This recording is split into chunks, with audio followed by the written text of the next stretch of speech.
gloire à Dieu. Bien-aimés du Seigneur, nous sommes dans la joie d'être encore une fois de plus avec vous dans ce programme Parole de vie. Parole de vie sur LMTV. Et nous bénissons le Seigneur pour ce canal merveilleux par lequel les serviteurs, des servantes de Dieu font un travail extraordinaire pour toucher les nations dans tous les différents aspects de la vie, de la société et dans une dimension très pratique de la spiritualité. Je suis le bishop Jean Chitea qui est là pour pouvoir ensemble partager ce moment avec vous, venant de la Belgique, étant établi en Belgique sur les églises de Dieu en Belgique, la Nouvelle-Jérusalem, nos différentes églises de par la Belgique, et nous bénissons le Seigneur pour les nations également, pour tout ce que Dieu fait. Alors, mes bien-aimés du Seigneur, c'est vraiment une joie pour moi, personnellement, de bénir le Seigneur pour vous et pour cette année 2023. Une année de grâce, de faveur, d'élévation, de bénédiction. Que Dieu, notre Père, vous fasse beaucoup de bien dans tous les domaines de votre vie. Parce que c'est ça la vie de l'Église. Le Seigneur Jésus-Christ est venu, selon Jean chapitre 10, verset 10, pour que les brebis aient la vie et qu'elle l'ait en abondance. Alors nous bénissons le Seigneur pour cela. Et qu'est-ce que Dieu veut faire et par qui Dieu passe? Dieu passe par son Église pour faire des choses extraordinaires. C'est pour ça que, vous savez, en tant que surveillant national de l'Église de Dieu en Belgique, et puis dans les responsabilités sur plusieurs pays au niveau de l'Église de Dieu de l'Europe de l'Ouest, et bien-aimés du Seigneur, dans nos responsabilités, notre contribution dans les différents domaines dans lesquels nous travaillons au niveau international, au niveau mondial, l'une des choses que j'ai comprises, qui est la plus importante, c'est la valeur de l'Église. Parce que le Seigneur Jésus lui-même a dit, je bâtirai mon Église et les portes du séjour des morts ne prévaudront point contre elle. Mais l'Église du Seigneur, vous savez, ce n'est pas juste le bâtiment, ce n'est pas juste un rassemblement de chrétiens. Parce que quand vous voyez le Seigneur Jésus lui-même, il a été très pratique. Très pratique. Et c'est pour ça qu'aujourd'hui, j'aimerais parler avec vous sur ce thème intitulé « L'Église pratique ». Alors, pour cela, nous tirons notre étude du livre d'Éphésiens.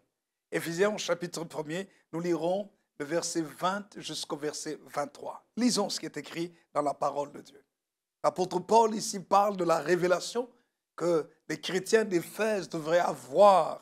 Et quel est le but de cette révélation? Cette révélation, c'est de voir la puissance, l'autorité qui s'est déployée en Christ.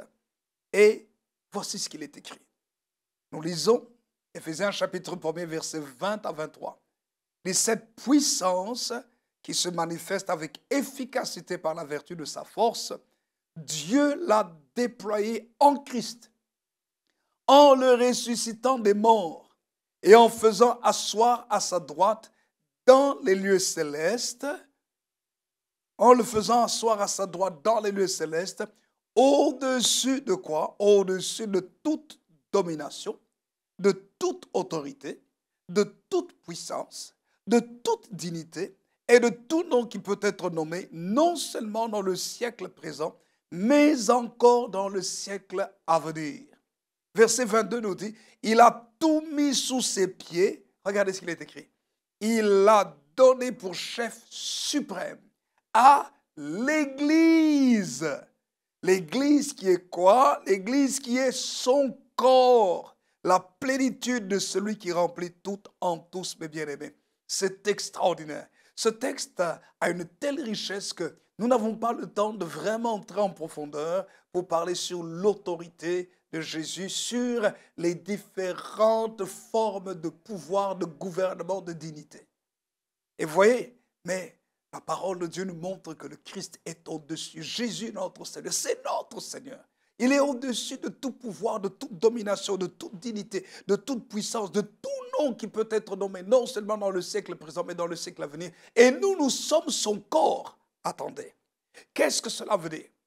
Cela veut dire par là qu'en Christ, nous sommes au-dessus de tout nom. Les noms de la sorcellerie, de la magie, de l'occultisme, les noms de la misère, de la pauvreté, les noms de l'ignorance. Nous sommes au-dessus de toute forme de malédiction. Tant que nous sommes en Christ, nous sommes au-dessus de toutes ces choses. Vous voyez, bien-aimés, c'est la raison pour laquelle le diable cherche le plus possible à faire sortir les hommes de Christ pour que les hommes soient des païens, les hommes soient des mondains, les hommes soient des apostats, les hommes soient des rétrogrades. Comme ça, ils ne sont pas en Christ. Parce qu'il sait que tant que quelqu'un est en Christ, il possède la puissance, l'autorité sur le péché, l'autorité sur l'adultère, l'autorité sur la misère, l'autorité sur l'ignorance. Il possède l'autorité sur la pauvreté. Il possède l'autorité sur la maladie. Écoutez-moi bien, il possède même l'autorité sur la mort. Ah oui, il possède l'autorité sur la mort parce que la mort prématurée peut venir, mais il commande à la mort de reculer et la mort doit obéir. Parce que la mort d'un vrai chrétien, la vraie mort d'un vrai chrétien, c'est un appel de Dieu à terminer son temps sur la terre. Il faut marcher en Christ pour que la mort ne surprenne pas l'enfant de Dieu avant le temps, même par la maladie. C'est la raison pour laquelle le Seigneur a donné ce commandement. Il a dit, allez ressusciter les morts. C'est-à-dire, vous avez reçu le pouvoir de conserver la vie, le pouvoir de faire reculer la puissance des ténèbres, la puissance du mal. Vous avez reçu cette autorité.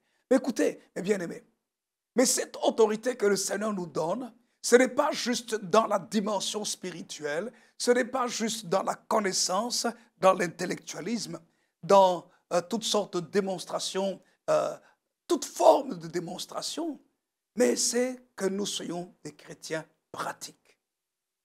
L'Église du Seigneur est une Église pratique.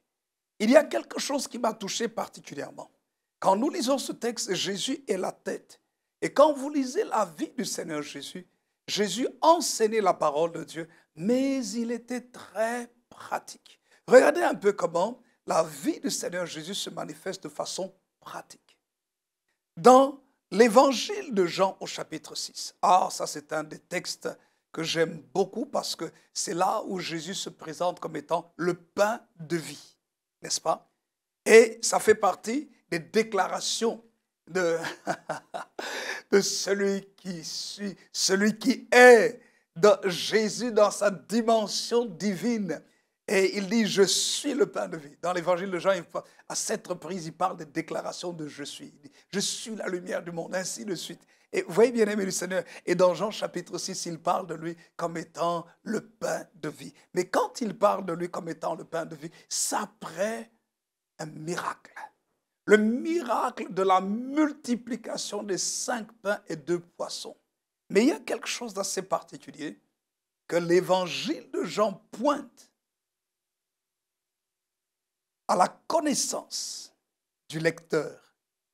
C'est l'âge de l'enfant, du moins le temps de croissance ou l'époque de celui qui possédait les 5 pains et 2 poissons. Regardez ce qu'il est écrit. Jean chapitre 6, quand vous lisez à partir du verset 5, Jésus prêche la parole. Et la Bible dit ceci. Ayant levé les yeux et voyant une grande foule, qu'une grande foule venait à lui, Jésus dit à Philippe, où achèterons-nous du pain pour que ces gens aient à manger? Que ces gens aient à manger. Il disait cela pour l'éprouver car il savait ce qu'il ferait. Philippe lui répondit, les pains qu'on aurait pour 200 deniers ne suffiraient pas pour que chacun en reçoive un peu. Le verset 8 nous dit, un des disciples, André, frère de Simon-Pierre, lui dit, c'est là que c'est intéressant. Verset 9, il y a ici un jeune garçon qui a 5 pains d'orge et 2 poissons. Mais qu'est-ce que cela pour tant de gens? Et quand vous lisez la suite, je vais lire la suite jusqu'au verset 13, Jésus dit, faites-les asseoir. Il y avait dans ce lieu beaucoup d'herbes. Ils s'assirent donc au nombre d'environ 5000 hommes. Et Jésus prit les pains, rendit grâce et les distribua à ceux qui étaient assis. Il leur donna de même des poissons autant qu'ils en voulurent. Lorsqu'ils furent rassasiés, il dit à ses disciples, ramassez les morceaux qui restent afin que rien ne se perde. Ils les ramassèrent donc et ils remplirent 12 paniers avec les morceaux qui restèrent des 5 pains d'orge après que tous eurent mangé. Mais bien aimés, nous voyons ici un évangile pratique. Jésus prêche la parole de Dieu et quand les gens ont faim, la foule reçoit la nourriture de Jésus. Ce n'est pas juste un évangile de la parole spirituelle, mais c'est aussi un évangile qui prend soin des besoins des gens. L'Église a été choisie par Dieu comme une réponse aux besoins matériels des gens également, des nécessiteux, des gens qui sont dans la pauvreté, dans la misère, ou des gens qui sont dans des problèmes, qui sont dans des situations qui nécessitent de l'aide matérielle, pas seulement la prière. Et bien aimé, les gens avaient faim. Qu'est-ce que Jésus a fait? Il dit, donnez-leur vous-même à manger. Qu'est-ce que cela veut dire? Cela veut dire par là que Jésus nous responsabilise en tant que son Église pour répondre aux besoins des gens. Attendez, comment allons-nous répondre aux besoins des gens? Qu'avons-nous dans les mains? Si nous avons quelque chose, nous devons l'amener aux mains du Seigneur Jésus. Nous devons le consacrer à Jésus pour que Jésus le multiplie. Et il y a beaucoup de moyens de multiplier. Un jour, je parlerai, par la grâce de Dieu, sur l'investissement. L'investissement productif, par la grâce de Dieu. Écoutez, mais regardez un peu ici. Ce qui m'intéresse, c'est la présence du jeune homme. La Bible dit un jeune homme. Et le mot jeune homme ici, en grec, ça veut dire vraiment petit garçon. Vous voyez, un petit garçon. Et moi, ça me touche personnellement. Qu'est-ce que cela veut dire? Le premier point ici, c'est le jeune homme. On parle ici du jeune homme. Au niveau pratique, donc, premièrement, le jeune homme dans la multiplication des pains. Les 5 pains et 2 poissons pour les 5000 hommes, sans compter les femmes et les enfants. Un jeune garçon, un petit garçon, qu'est-ce que cela veut dire? Nous devons enseigner à nos enfants, dès le bas âge, à être de ceux qui produisent pour répondre aux besoins des gens. À ceux qui savent donner aux autres, à ceux qui savent donner aux pauvres, enlever la crise. Aujourd'hui, à cause de la guerre en Ukraine, l'Occident est en pleurs parce que les prix des denrées alimentaires ont augmenté. Et vous savez, en même temps, l'Afrique, malheureusement, a la main tendue. Alors que, bibliquement parlant, quand nous lisons la parole de Dieu, l'Afrique est le grenier à blé de l'humanité. Rappelez-vous, quand il y a eu une famine, où est-ce que Abraham est parti? La parole de Dieu nous montre qu'Abraham est parti en Égypte. L'Égypte, où se trouve-t-elle? En Afrique. Vous voyez? L'Afrique est un lieu de refuge pour les nécessiteux. Mais il faut aussi pour cela que nous comprenions que l'Afrique doit être un lieu de production, un lieu de productivité, un lieu où on peut prendre le peu que l'on a et laisser à Jésus le multiplier. Et c'était le jeune garçon. Il est important d'apprendre à nos enfants, dès le bas âge, au lieu d'avoir la main tendue, que ces enfants soient des producteurs et non pas des mendiants, mais des producteurs et non pas des consommateurs seulement. La deuxième chose que nous voyons, c'est Simon de Cyrène. Simon de Cyrène, on parle de lui dans l'évangile de Marc, même si on en parle aussi dans Matthieu. Mais Marc dit quelque chose d'assez particulier de Simon de Cyrène. Marc chapitre 15, versets 21 et 22. Regardez ce qu'il est écrit. Marc chapitre 15, versets 21 et 22. Il est écrit, ils forcèrent à porter la croix de Jésus un passant qui revenait des champs. Simon de Cyrène, père d'Alexandre et de Rufus. Ils conduisirent Jésus au lieu nommé Golgotha, ce qui signifie lieu du crâne. Quand l'Église a des problèmes, deuxièmement, nous n'avons pas seulement besoin de jeunes gens qui grandissent dans la mentalité de productivité, mais nous avons besoin aussi des Simons de Cyrène. des hommes adultes. Simon de Cyrène est celui qui a aidé Jésus à porter la croix dans les moments difficiles de Jésus. Cyrène, où se trouve Cyrène? C'est en Afrique. Vous voyez la place de l'Afrique? Cyrène était en Afrique. L'Afrique est capitale dans le programme de Dieu. Et dans les temps d'agonie et de souffrance, de peine et de douleur, il faut qu'il y ait des gens qui viennent de Cyrène. Et d'où venait Simon de Cyrène? Il venait des champs, n'est-ce pas? De la terre ou de la campagne ou des champs. C'est-à-dire la place de l'agriculture, le travail pour pouvoir nourrir. L'Église a besoin, dans les temps de crise, d'épreuve, des gens qui sont des Simons de Cyrène, qui reviennent des champs. Simon, mes bien-aimés du Seigneur, ce sont ceux qui écoutent. Simon, ce sont des disciples. Parce que Simon veut dire celui qui entend. C'est ça ce que veut dire Simon. Celui qui entend, mes bien-aimés, ceux qui écoutent, qui entendent. Et j'aime ce qui est écrit. Dans Ésaïe chapitre 50, le verset 4, Ésaïe nous dit, l'Éternel m'a donné quoi? Une langue exercée. Pour que je fasse quoi? Pour que je soutienne. Ésaïe chapitre 50, verset 4. Il est écrit, le Seigneur m'a donné une langue exercée. Pour que je sache soutenir par la parole celui qui est abattu. N'est-ce pas? Que je sache soutenir par la parole celui qui est abattu. Verset, et la suite nous dit, il éveille chaque matin, il éveille mon oreille pour que j'écoute comme écoutent les disciples. Vous voyez? Pour que j'écoute comme écoutent les disciples. Et le verset 5, il dit, le Seigneur, l'Éternel m'a ouvert l'oreille et je n'ai point résisté.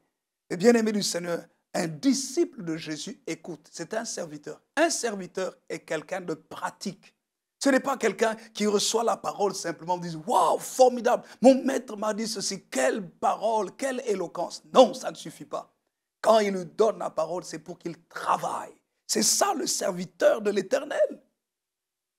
Quelqu'un qui est pratique. Et l'église du Seigneur doit être une église pratique. Pas seulement une église de prière et de jeûne, mais une église qui réalise, une église de réalisation. Une église qui a des champs. Qui, lorsqu'on a la guerre en Ukraine et les denrées alimentaires sont en train de grimper, on est en train de parler de l'Afrique, les églises ont des champs en abondance et les églises peuvent soutenir ceux qui sont dans les épreuves en envoyant de la nourriture. Vous voyez?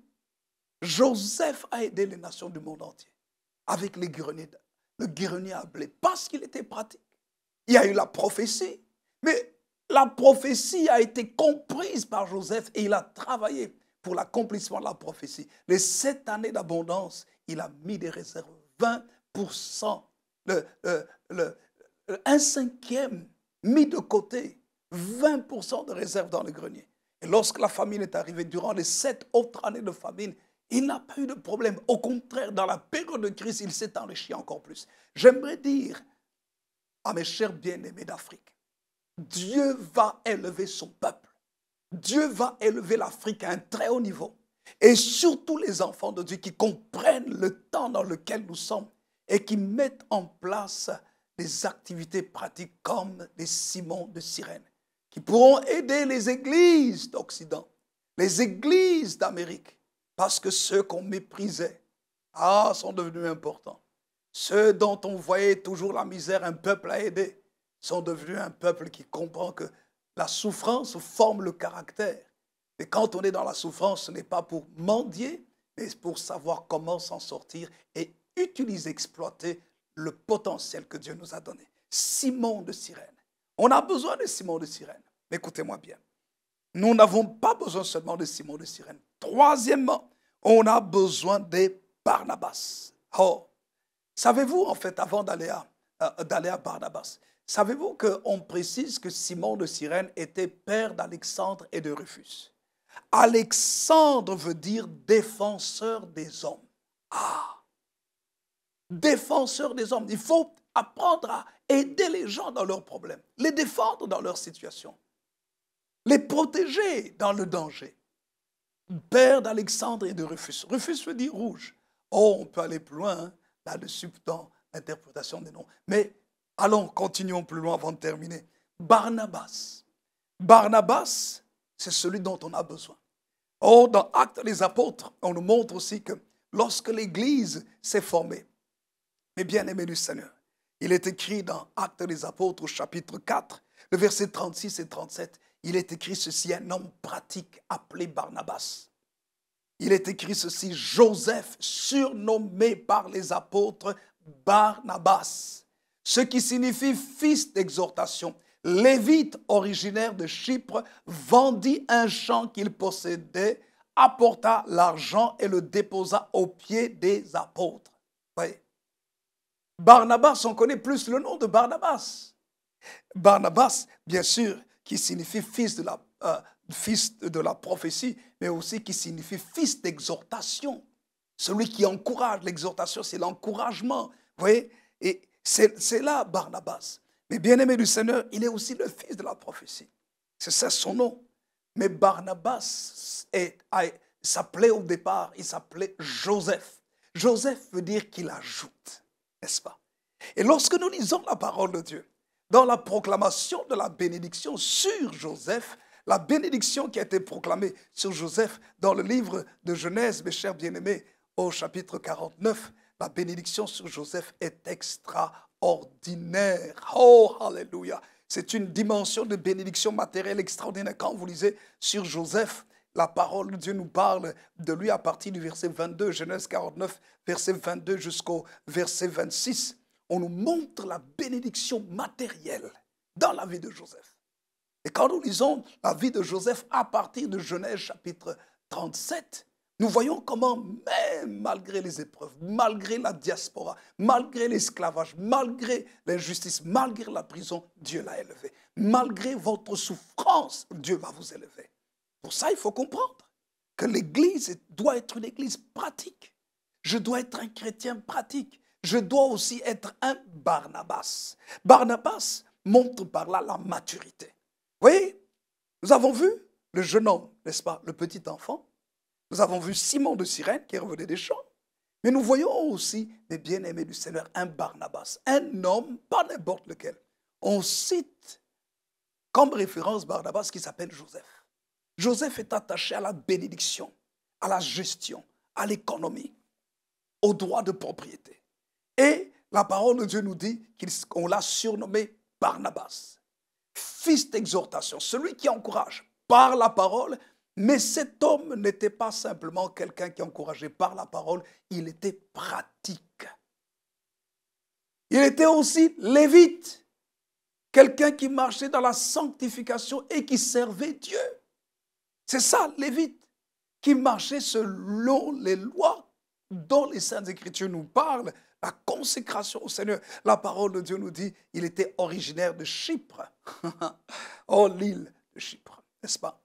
Mais malgré l'île, la parole de Dieu nous dit, il a vendu son champ. C'était un homme qui avait des moyens. Il a pris l'argent, il a porté aux pieds des apôtres. Pourquoi? Pour qu'on aide les autres. Vous voyez? Ça, c'est la vie chrétienne pratique. Ceux qui sont sages, intelligents dans le ministère devraient avoir des moyens financiers pour répondre aux besoins des gens, aux besoins de l'Église, aux besoins des veufs, des veuves, des orphelins, aux besoins des abandonnés, des enfants de la rue, etc., etc., aux besoins même du gouvernement. Le gouvernement devrait trouver auprès des chrétiens et des églises une source économique puissante. La Bible nous en parle. Ce n'est pas pour rien qu'Abraham, un homme riche, le gouvernement est venu faire alliance avec lui. Isaac, de la même manière, Abimelech est venu parce que Isaac était devenu très important, économiquement parlant. Il avait des champs. Genèse chapitre 26, verset 12 nous montre comment Dieu l'a béni dans une période de famine. Et après cela, Abimelech est venu vers lui. Le roi de Guérar est venu pour faire alliance. Vous voyez, c'est l'Église, le chrétien. Alors, mes bien-aimés, tandis que nous sommes en train de clôturer, Barnabas a vendu le champ. Barnabas, bien-aimé du Seigneur, c'est extraordinaire. Savez-vous que dans Actes des Apôtres, au chapitre 6, les premiers responsables, les diacres, étaient placés là pour répondre aux besoins matériels parce que les veuves des hellénistes, donc des juifs d'origine grecque, des juifs grecs bien-aimés du Seigneur, étaient délaissés. Et il a fallu nommer les premiers diacres pour répondre aux besoins matériels. Aujourd'hui, la diaconie est plus spirituelle. Et on a oublié le côté pratique. Et c'est pour ça qu'il y a beaucoup de nécessiteux. L'Église doit avoir une banque alimentaire. L'Église doit avoir des champs. L'Église doit avoir des orphelinats. L'Église doit avoir des endroits où on recueille, on récolte, on aide les gens, les nécessiteux. Quand quelqu'un a un problème, pendant un certain temps, l'Église doit avoir des logements de moindre prix, surtout dans la période de crise. L'Église doit être un centre de formation pour renvoyer les gens, pour les équiper, les renvoyer dans la vie active. Et je termine par le dernier point. L'Église pratique aura des comptes à rendre au Seigneur. Dans Matthieu chapitre 25, le Seigneur Jésus-Christ parle aux brebis. Vous savez ce qu'il dit aux brebis? J'ai eu faim, vous m'avez donné à manger. Oui. J'ai eu soif, vous m'avez donné à boire. J'étais nu, vous m'avez vêtu. J'étais étranger, vous m'avez recueilli. Et les brebis étaient étonnés. Quand avons-nous vu avoir faim, soif? Nous lisez cela dans Matthieu chapitre 25, versets 34 à 40. Et le Seigneur dit, chaque fois que vous avez fait ces choses à l'un de ces plus petits de mes frères, c'est à moi que vous les avez faites. Vous voyez, l'Église pratique. Jésus vient rendre des comptes. Nous devons rendre des comptes. Il vient nous demander des comptes. Qu'est-ce que nous avons fait en tant qu'Église? Soyons une Église pratique. Que Dieu vous bénisse, mes bien-aimés du Seigneur. J'aimerais prier avec vous pour que si vous devez faire les champs, allez acquérir la terre, allez travailler, soyez un peuple productif, soyons productifs. Encourageons tous les membres de nos églises à être productifs. Et dans cette productivité, non pas pour soi-même seulement, mais aussi pour aider les autres. Pour aider sa ville, son pays, pour aider son continent, pour aider les nations. Et bien aimés, que Dieu notre Père vous bénisse et bénisse sa parole. J'aimerais prier avec vous. Seigneur Jésus, je déclare 3 fois que tu es Seigneur. Jésus est Seigneur. Jésus est Seigneur. Jésus est Seigneur. Et comme tu es Seigneur, tu es le Seigneur de ton Église. Donne-nous d'être pratiques. Parce que tu as dit aux brebis, j'ai eu faim, vous m'avez donné à manger. J'ai eu soif et vous m'avez donné à boire. Ce sont des œuvres pratiques et tu cites plusieurs œuvres. Tu n'as pas parlé de la prédication parce que la prédication est une chose normale. Seigneur, mais tu as parlé des œuvres, des bonnes œuvres. Je prie que tu nous aides en tant qu'Église, en tant que ton corps, en tant que dénomination, en tant qu'individu et famille, que nous soyons très pratiques dans notre vie chrétienne pour faire la différence dans les périodes de crise, comme Joseph l'a fait dans la période de crise, comme Isaac l'a été dans la période de crise. Bénis ta parole, bénis ton peuple, bénis chaque enfant de Dieu. Au nom de Jésus, soyez bénis, peuple de Dieu. Amen. Que Dieu, notre Père, vous bénisse et ensemble, soyons une église pratique. Dieu vous bénisse.